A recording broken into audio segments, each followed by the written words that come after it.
I'm your host, Annie Bowles, and this is News du Jour.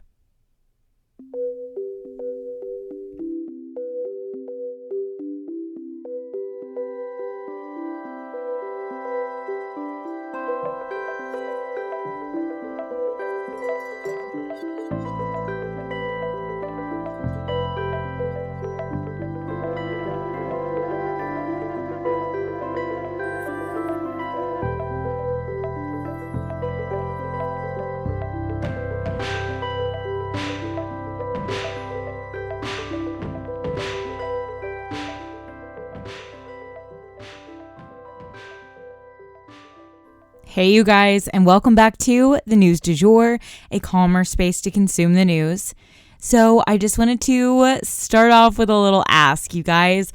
Couple of things. If you are interested in helping to support our podcast, here are a couple ways you can do it. So there's so many things you can do, but supporting our sponsors is numero uno. If you order something through them, that helps our show and helps prove that we have an active, engaged audience here.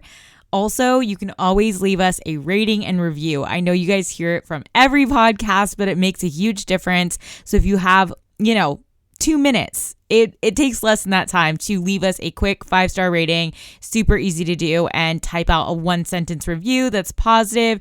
It would help our show so much. And then if you really want to go the extra mile, I would love to reshare a reels of yours about how you listen and why you like our podcast. If you put together a reels like that, we will send you a coffee of your choice. Any place you want to go get a coffee, we will Venmo you your coffee for the day. So if you are interested in making your reels, basically put it together on Instagram, and there's this little download button that you can hit before you post it. It's before you post it, but it's a little download button. Hit that button and send us that raw reels, and we will add music and stuff like that and tag you. We would love to see how you listen to News du Jour and why it's important to you. So if you had time to go the extra mile, make us a little reels. We would love to send you a coffee. Thank you guys always for your support. And without further ado, we'll go ahead and jump into the news. So right at the top, we have 2 mini stories, and then we have 3 longer stories, but it's kind of even more than that. One of them is kind of layered. So without further ado, let's get into it because this is going to be a loaded episode. So first up, I wanted to tell you guys that OceanGate, the group that sent submersibles down to the Titanic, they have unsurprisingly suspended all of their operations completely following the tragedy that killed 6 people at the bottom of the ocean. And it is still unknown whether they will start things back up again. If you guys remember, their CEO was one of the people who died in the submersible. So I'm sure this is a really tough time for everyone involved, and we'll just keep you guys posted if they get operations back up and running. We'll see. And for our second mini story, I wanted to let you guys know that Megan Rapinoe, the leading player on the U.S. women's soccer team, has announced that she plans to retire at the end of this season. This will be her last World Cup. She is 38 years old. And for our first longer story today, we are going to talk about the new Alzheimer's medication. So guys, it is not every day that we have great news for you, but today we have great news. The FDA has given its full approval to a brand new Alzheimer's drug called Leqembi.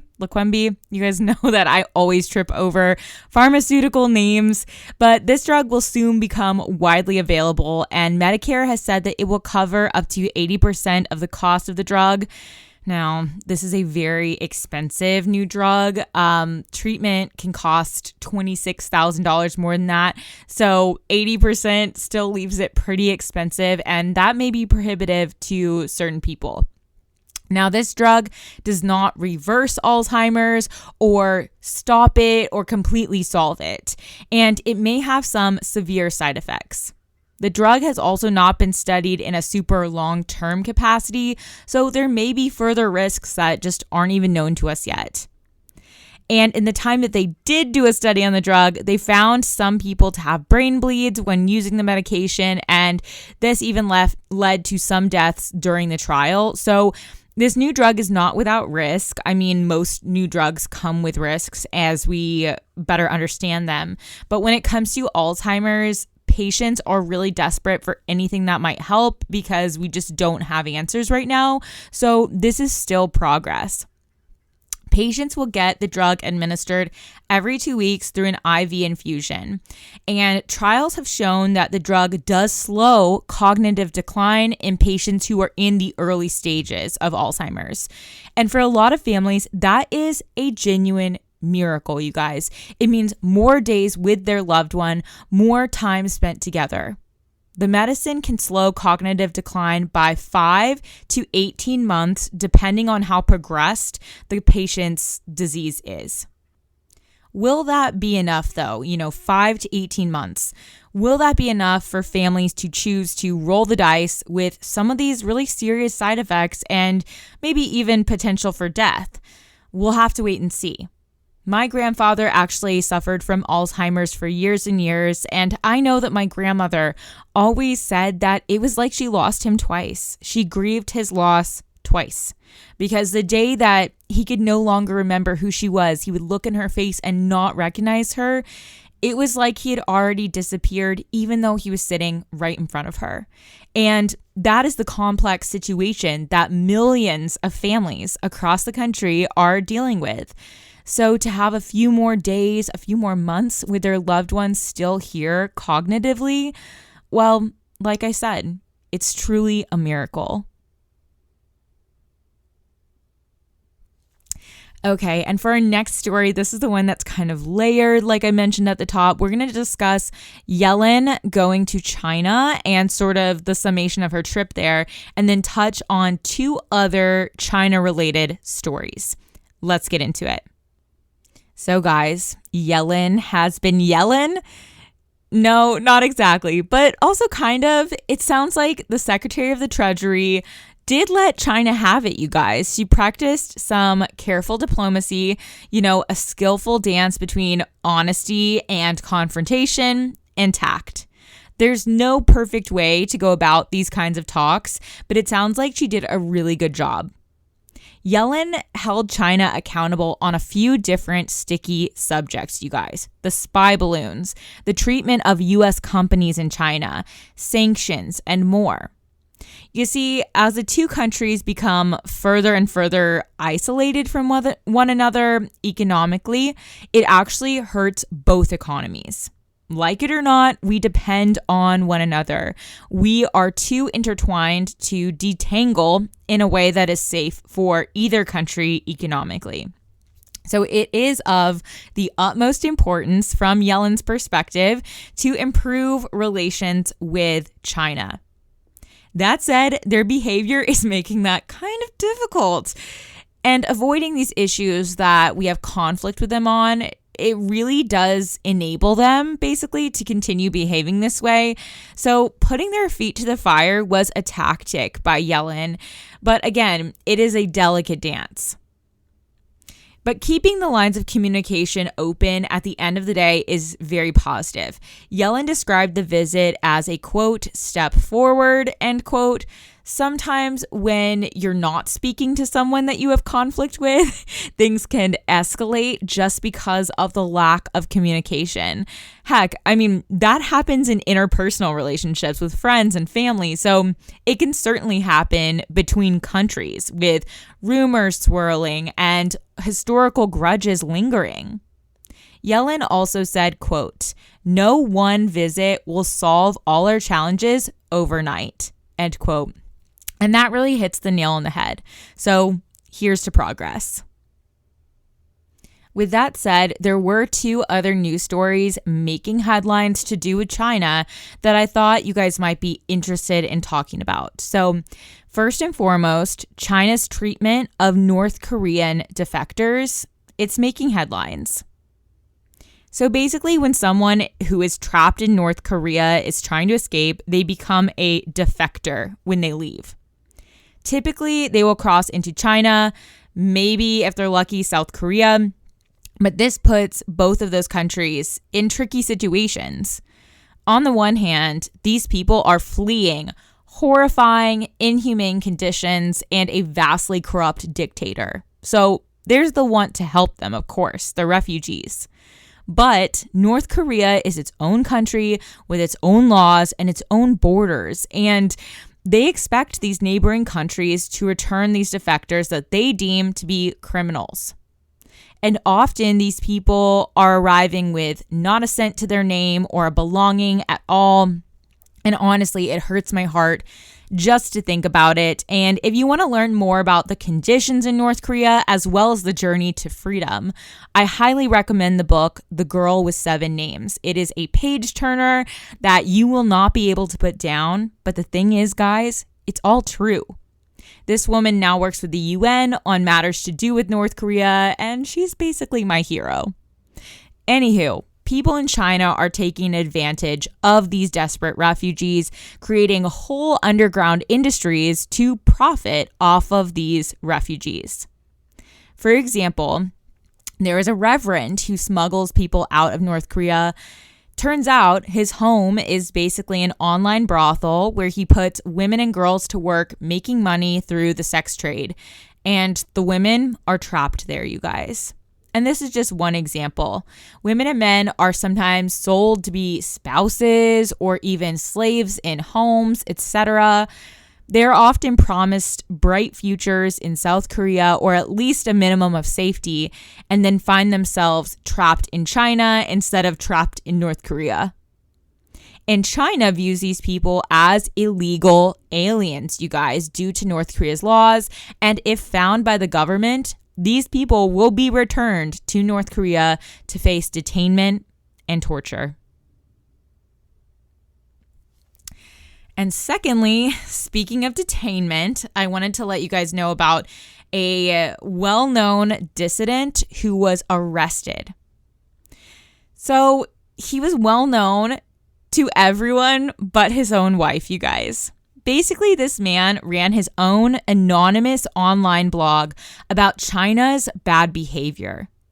He was famous online, famous throughout China, but his own wife, to her, he was just her husband. She had no idea about his online activist alter ego. That is until the police showed up to haul him away.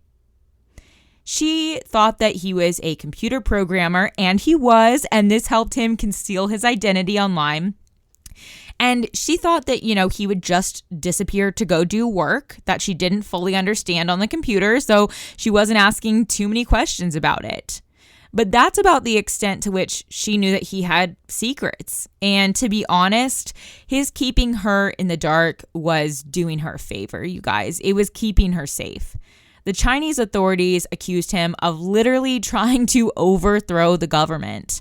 The fact that he had evaded authorities for as long as he did, well, it was close to a miracle. But he had to know that his days were numbered, and a judge sentenced him to 7 years in prison. Since then, his wife has learned a lot more about her husband. His blog was one of the most prolific in China. He mapped out all of the different hidden wealth belonging to China's top leaders, which everyone has always assumed has been there. But the where and how of it all was something that he was teasing out during his time blogging. He never officially admitted that this was his blog, but the blog mysteriously went silent when he was taken into custody. So this is leaving everyone to assume that China had their guy. The blog was called Program Think, and it was a way for people to fight back and learn more about what was really going on with their government. And now it's probably gone for good. And for our last story, guys, I'm going to sneak it in here at the end. I know this episode's going over on our time, but I wanted to let you guys know about a sword that has been found. You guys know how I feel about an archaeological moment. I was an art history major, and there's just something about finding something ancient and significant. And excavators have now located a 3,000-year-old sword. And guys, it was still gleaming. The sword is found in southern Germany, a place by the name of Bavaria, if you've ever heard of it. The sword was found at a burial site, and it is believed that this was a burial gift of sorts. Honestly, it looks like something straight out of Lord of the Rings. The handle had turned a beautiful green color, and it was etched with zigzag lines and decorative embellishments. It's clear someone took their time with this handiwork, and yet the imperfect nature of the sword also points to its age. This sword has, as an initial estimate, been dated to the 14th century BC, and further diagnostic testing may get us closer to a more specific date. This would put us in the Bronze Era, unsurprisingly. The handle was also octagonal, which is significant. It means that this is a very rare find and was made by a truly skilled craftsman. The blade of the sword itself is very thick as well. And again, it definitely feels like something out of a movie, like a Viking movie or something along those lines. It's just this very thick sword. It was found nestled among the bones of 3 deceased people, leading excavators to believe that it was significant to those buried there. There were 3 people, like I said, a man, a woman, and a young person who were all buried shortly after one another. So potentially a family, maybe some illness may have befallen them and they, passed away one by one. There are a large number of treasures found in this grave though, so they will definitely be looking into who these people might have been and what may have happened to them. Regardless, this is a significant historical find that will almost certainly make its way into a museum following its testing and inspection. Thank you guys so much for your patience in me going over on our time, but I wanted to include that story, and that is the news du jour. Today, I wanted to leave you guys with the quote, "Diplomacy is the art of telling people to go to hell in such a way that they ask for directions." If you enjoyed this episode, please subscribe on whatever podcast platform you use to listen. A rate and review or shout out on social media would mean the world to us and help us be able to keep creating the news du jour. But the best way to support all of our work is to become a patron at www.patreon.com/sugarfreemedia. You can also follow us on social media under sugarfreemedia.co on Instagram and just sugarfreemedia, all one word, on TikTok. Any little noises you may hear in the background are my rescue pup. He has a little separation anxiety and always records with me. We appreciate you listening and look forward to telling you about the news again next time on News du Jour. Broadcasting from Oklahoma.